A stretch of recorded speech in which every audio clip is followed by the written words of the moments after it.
Rafa जल रहा है। हम लोग बाइकॉट का जो लफ्ज यूज करते हैं वो एक सिंबॉलिक है, वो भी एक मैसेज देने के लिए। वो कोई ग्रॉस इकोनॉमी इम्पैक्ट तब तक नहीं लाएगा जब तक कौमें इखलाकियात पर बिल्ड नहीं होंगी।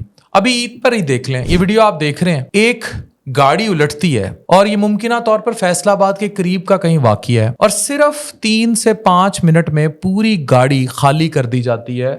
और ये इन्हीं इसराइली प्रोडक्ट्स, ये जो लिस्ट आप देख रहे हैं, इन्हीं में से कुछ आइटम्स वहां थे जिनको मुकम्मल तौर पर खाली कर दिया गया, क्योंकि गोश्त के बाद ये आइटम लाजमी तौर पर कार्बोनेटेड ड्रिंक्स पीनी थी, जो हम मुमकिना तौर पर वैसे हम बाइकॉट पे हैं इनके, लेकिन लूटने के लिए हम बाइकॉट पे नहीं है। तो जब तक कौमें इखलाकी तौर पर बिल्ट नहीं होंगी, तालीम नहीं आएगी, मुआशरती शऊर नहीं आएगा, हम किसी भी कौम का मुकाबला नहीं कर सकते। उनका तो बिल्कुल नहीं कर सकते जिनका 2% पूरी दुनिया की इकोनॉमी कंट्रोल कर रहा है। हमें सोचना होगा।